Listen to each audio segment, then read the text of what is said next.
Hey friends, welcome back to Chasing Fi. Today we're going to talk about what we are doing in the garden. Obviously, we are harvesting everything right now.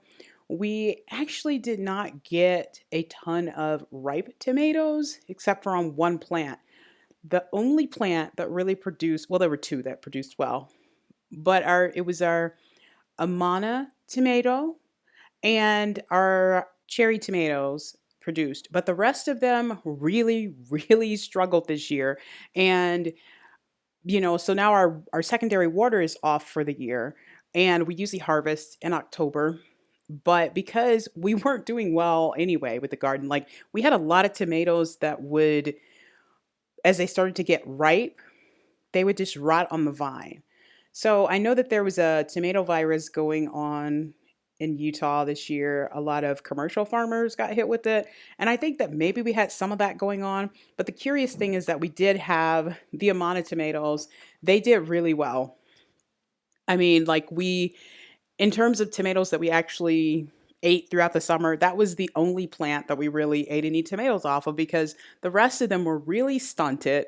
And a lot of them were still green. When I picked the tomatoes the other day, a lot of them were still green. And so I pulled those off and, I made salsa verde. I made a ton of salsa verde and put it in the freezer, 24 little pints. And then the rest of them I'm going to use for other things. We'll pickle green tomatoes sometimes. But we have a bunch in the basement from last year. So I don't want to pickle anymore. So I have some sitting on the counter and I wrap some up, put them in the cellar so that they can ripen off the vine. Obviously, you want them on the vine, but I mean, better to have ripe tomatoes from your garden, even if they're not ripening on the vine, than to buy them from the store. I can't even eat tomatoes from the store now because we grow them in our garden. They're just totally different. So, because we struggled, I mean, it wasn't just the tomatoes. We also had an issue with our spaghetti squash, and zucchini came on later. Our peppers did really well. So that was one area that just was great. But because of that, we're doing a cover crop. We also did a soil test, which we got the results from. We sent it to Utah State University. And the one thing that we have too much of in our soil is phosphorus, which I know it's not like, I don't know, it seems like there's a lot according to what they sent us. So the recommendation is that we should just make sure that we're only applying nitrogen. Our phosphorus was very high. Our iron was high, and the salinity of the soil is high because obviously we live in Utah, which, mostly used to be covered by a big sea. So we expect that. But because of that, and we also need to add a lot of nitrogen, obviously. Because of that, we are just doing a cover crop. I ordered a cover crop from True Leaf, and great customer service, by the way. But we planted that. It started to come up, and we're just going to let that grow over the fall. And then, obviously it'll die back in the winter. And we'll just let it die on our garden patch. And then we'll till it in the spring. And hopefully that'll help rejuvenate the soil some. We also, outside of the garden, are preparing for winter because prices are still rising. And really, I mean, I know that there's a lot of debate about whether or not there's a recession or if we're in one already or if one is coming or if there'll be a soft landing based on what the Fed does or a hard landing.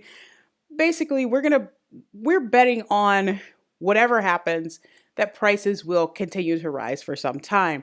So we decided to make an investment and just stock our freezer with what we'll need to get through the winter and spring. And probably, realistically, we probably won't need to buy meat until, I don't know, the end of next year. So I'm going to go through the things that we are doing to prep.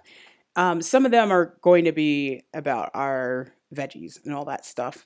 But just to give you an idea of how how much we're stocking our freezer, we have 24 pints of salsa verde, like I said earlier, a quarter share of beef, which will be delivered tomorrow, 20 pounds of sausage from a local sausage maker, 10 pints of pico de gallo, 3-gallon bags of peppers that I sliced and did a flash freeze, 5-gallon bags of kale, and then I turned my hot Thai peppers into a seasoning. I dried them out in the oven, and then I put them in the food processor. And I've actually been using that in my cold and flu tonic that I make, and it's been really helpful.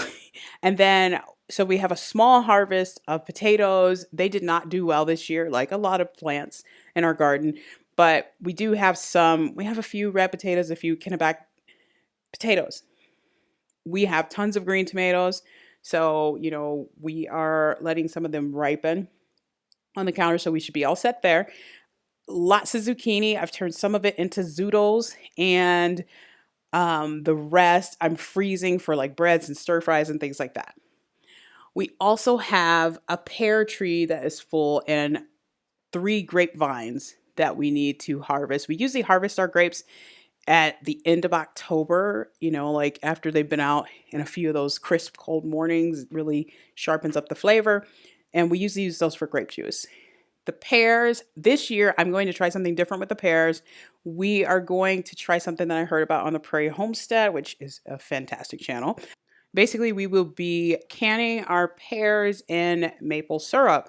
A few years ago, we bought a bunch of pure maple syrup. It was expensive, but it was on sale at the time, so we ended up getting a bunch. So we have a lot of that. We're going to can the pears, and then as we use the pears, you can just eat them right out of the jar. I'm sure the maple syrup is going to just give them a great taste. We will, dilute the maple syrup a little bit, but we also will use the syrup as well on pancakes and waffles and things like that, or ice cream. So those are some of the things that we are doing to prepare for winter. Our goal is to spend, as little time as possible going to any type of store, because the last time I was at the grocery store, prices were so high. I was like, oh my goodness, I hadn't been there in a while. And I just was thinking, whoa, look at these eggs. So that's something else that we're doing. We're trying to source as many things locally as we can. We are looking around the neighborhood. There are people that have chickens in our neighborhood, but actually they've kind of developed their own little egg business now because eggs are so expensive in the store, so they keep getting sold out. We are considering getting chickens. We probably won't do that until next year because we got to build a coop and things like that. We'll probably get chickens though, because it'd be great. We'd love for them to eat the grasshoppers that we always have hopping around in our garden. And we are surrounded by a few neighbors who, they like to keep their yards a little bit wilder. So even if we didn't have grasshoppers in our yard, which we do, but we would get them from the neighbor, 2 of the neighbors actually. So we're surrounded by big fields, and there's just going to be, pests coming into our yard, even if we were able to keep them out of ours, which we're not. So we're thinking that chickens would be great to eat some of those pests. We would have to be out there with them, of course, because they will eat your garden as well. But, let them do a little free ranging when we're out there working in the garden, and they can help us out with that.